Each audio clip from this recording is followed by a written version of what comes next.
Halo guys, bertemu kita kembali dalam channel Tesi Kau Boleh Bakalau Kau. Dalam episod yang lepas, kita telah bawakan anda semua mengenai cerita Bitas, iaitu mengenai ilmu menghilangkan kemaluan suku Bisaya. Untuk kali ini kita akan bercerita mengenai legenda Tembuakar, iaitu mengenai legenda yang cukup popular di sekitar daerah Papar, Beaufort dan juga Tenom. Okey, seperti apakah Tembuakar itu? Ada yang mengatakan bahawa Tembuakar itu seperti Loch Ness. Ada juga yang mengatakan bahawa Tembuakar itu seperti ular yang besar. Dan tidak kurang juga cerita yang mengatakan bahawa Tembuakar itu seperti seekor naga. Okey, dalam episod kali ini kita akan mengupas lebih lanjut mengenai cerita-cerita legenda Tembuakar ini. So, terlebih dahulu jangan lupa share, like dan juga subscribe channel TC Kau. Subscribe kan free kan? Okey. So, teruskan bersama kami dan tonton video ini sehingga habis. See ya.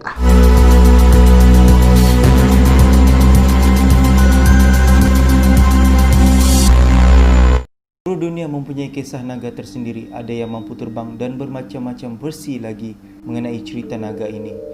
Di Borneo atau lebih tepat lagi di sekitar pantai barat Sabah, sekitar Papar, Beaufort hingga ke daerah Tenom, wujudnya cerita rakyat mengenai naga Tembuakar.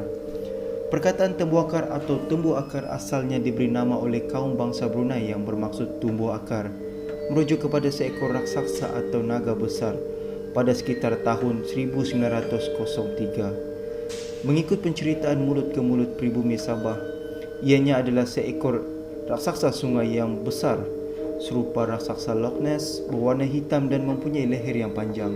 Cerita mengenainya sudah lama tersebar, terutama selepas pembukaan tapak-tapak baru akibat penjajahan Brunei ke atas pantai barat Sabah, yang mana ramai pribumi dan orang Brunei mendiami pesisir pantai dan sungai untuk bekalan air.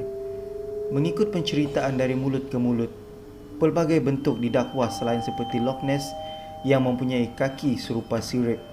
Ada mengatakan ia seperti seekor ular besar yang menyerupai naga.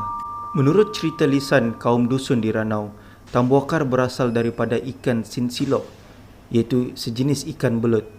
Ikan ini telah bertukar sifat dan bentuknya mengikut peredaran masa. Perubahan ini berlaku dalam masa ratusan tahun. Malah ada orang tua-tua menyatakan beribu-ribu tahun. Kebanyakan orang tua di bahagian daerah Ranau menceritakan bahawa Tembuakar berasal dari seekor ikan lalu bertukar bentuk badan yang besar seperti naga, di mana mempunyai kaki dan tangan. Disebabkan bentuk badan dan dengan adanya tangan dan kaki, ia mempunyai keistimewaan untuk membuat tempat tinggalnya. Tembuakar tinggal di dalam air yang dalam dan berlubang. Dikatakan bahawa Tembuakar boleh menahan aliran air sungai dengan cara membuat benteng. Dengan sebab itu, sungai bertukar menjadi tasik. Ada beberapa orang tua menyatakan bahawa suatu ketika dahulu bandar Ranau adalah sebuah tasik yang besar. Ini terbentuk disebabkan oleh aktiviti Tembuakar tersebut. Tembuakar yang menghuni tasik ini menjadikan apa saja haiwan sebagai makanannya. Tembuakar boleh memakan sekali lahap seekor kerbau atau sapi. Tasik di Ranau ini dikatakan sebagai tempat yang paling menakutkan. Manusia juga menjadi mangsa apabila mendekati tasik ini. Tembuakar dikatakan mempunyai suatu kuasa atau aura yang boleh melemahkan mangsanya. Mangsa tidak berdaya bergerak untuk melarikan diri dari Tembuakar.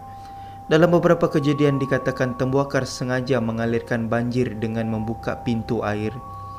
Apabila haiwan atau manusia terkena banjir, maka mereka lari menyelamatkan diri. Pada masa inilah Tembuakar menyebabkan kesengsaraan hidup orang dusun di Ranau. Mereka tidak lari dari kawasan tasik tersebut kerana kawasan tasik subur untuk pertanian di samping bekalan air yang banyak. Tembuakar dikatakan mati apabila sebuah gunung berapi meletup di satu bahagian di Pekan Ranau. Lagi versi dikatakan Tembuakar ini lebih kepada raksasa laut bukan di darat. Kalau ular pun dikatakan ia sejenis ular laut yang berbisa. Dalam versi ini, ikan yang dikatakan bertapak menjadi naga merupakan sejenis ikan laut yang digelar ikan naga atau oarfish, atau nama saintifiknya Regalicus roselli. Tembuakar dikatakan raja di lautan dan naik ke darat melalui sungai untuk bertapak sekali sekala. Apabila Tembuakar naik ke sungai, terjadilah banjir kerana dikatakan badan Tembuakar ini memenuhi sungai menyebabkan air melimpah. Dalam versi orang Brunei Sabah, nama tumbuh akar dikatakan diberi oleh kaum bangsa Brunei yang bermaksud tumbuh akar. Nama ini diberikan ke atas penemuan seekor raksasa atau naga air misteri yang besar, dan ini berlaku sekitar tahun 1900 di sebuah kampung di Papar. Raksasa itu adalah jelmaan 16 ekor patu ataupun sejenis itik atau angsa yang telah masuk bertapak ke dalam gua Karwaya atau akar kayu atau kayu ara, dan merupakan haiwan separuh akuatik separuh darat.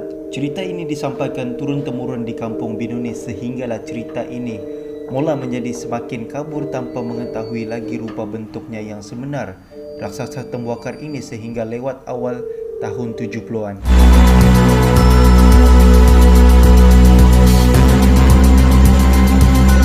Oke guys, so adakah kisah tembuakar ini betul-betul wujud ataupun hanyalah kisah dongeng semata-mata?